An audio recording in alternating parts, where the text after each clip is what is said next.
the plans indicate a number of holes that we need to cut into this panel. Front panel, back panel, it's got a hole. We're going to get a center line going, and then we're going to measure off the distances, which are handily here, 716, 880, and 960 millimeters, which is the the center point of each of these three holes. So we're going to just mark those off. So we'll just go up like that, and one like that, and that'll give us the center points. And from there we can draw circles or drill little holes in the middle to put an anchor pin, and then we can use the router jig or the router circle cutting jig to cut these holes out. Although I see, if we look at this one, it's got to be countersunk afterwards, so that's fairly easy.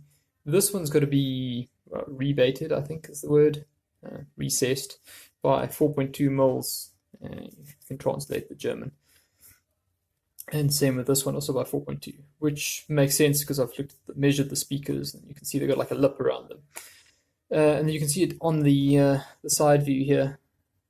You can see the recesses on these two, and these two driver holes, this one and this one, they need to be 45 as well. So this one's probably the most complicated because it's got both of these rebates and a 45-degree angle.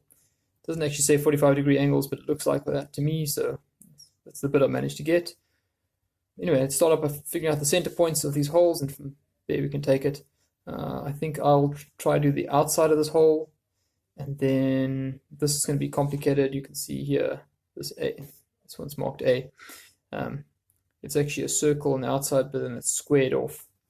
So we have to kind of do part of a circle and then part of a square.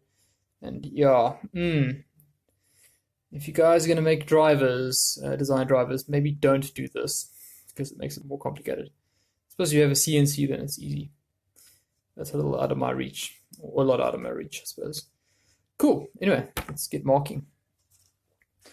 So I've got a set square, which I'm going to use to draw the lines across. Tape measure.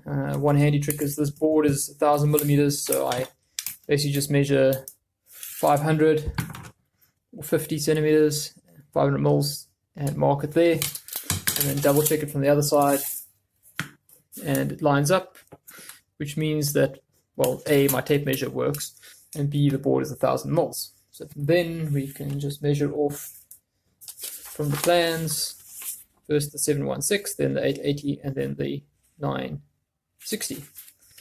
So just measure here. 710, 715, and one more, make a mark. And 88, cool. And 960. And yes, I made the marks before, but I'm sure you know what I mean. Take the set square. A bit easier. And down there.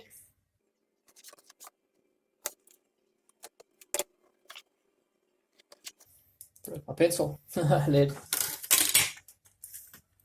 Just double checking in the other direction.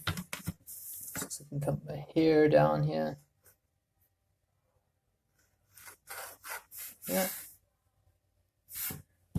Bang on over here. Yeah, bang on. Bang on. That one's been fixed. That's good. Now we just need to find the halfway. This panel is 168. So basically 84 is the middle. My board's slightly less than 168 mils. Anyway, 85, 84. It's right about there. We can do it another time or two just to make sure we end up with the middle.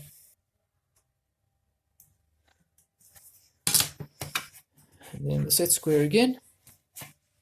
And get it off the table, countertop. There you go. So now we've got 3 center points. Now I know why in school they insisted on us using these things all the time. A compass, I believe it's called. So 145 divided by 2. Well, it's going to be about 72.5, isn't it, right? 2 sevens are 14. Cool. So let's use this one. just because it stands out. 70, no.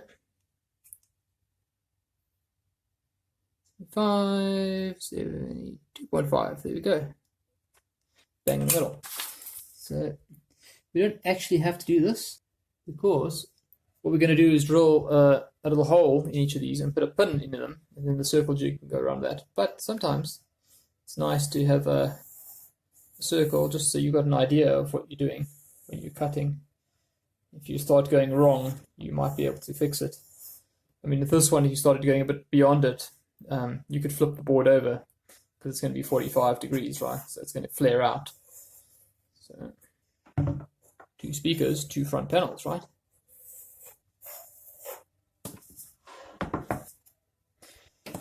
Cool, and the next one, I suppose we're going to do the internal one, 78.2, so what's that? About 13, well, 35 would be 70, right? That's another 4 to get the 8, 39. Yeah. Okay, it's pretty much bang on there. Yeah, this is mostly indicative, so we can have a reference point when we're using the router.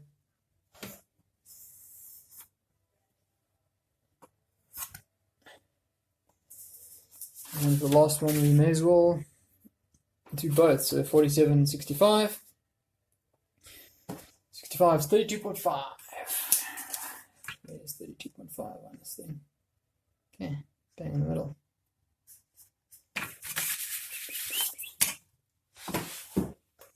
Okay. And one more. This other one, this one here is so close to the edge, kind of amazes me.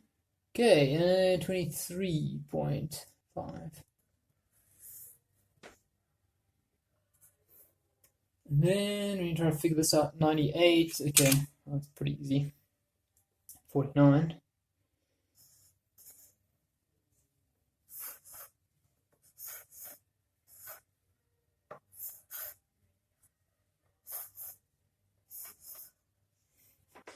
$98, and 84. So 42.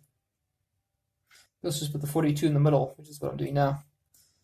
And then mark off 0 and 84. And 0 and 84. With 42 in the middle again. Okay. Now, actually, don't do that. Do this. Much easier.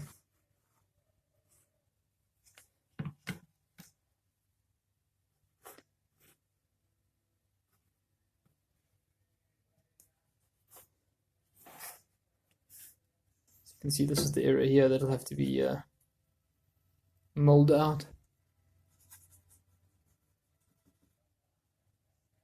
Complicated beastie. Load shedding starting. At least some of these are battery power tools. So as I said, just put a little hole in the middle. Try and get it very straight. When it makes that noise, is my time to stop. Yeah.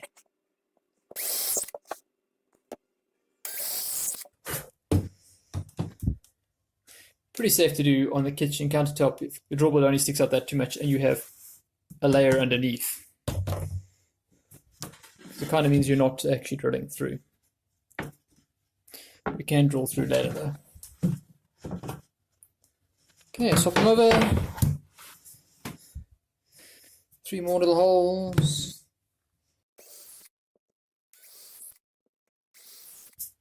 There we go. So now we're ready to put our little pins in.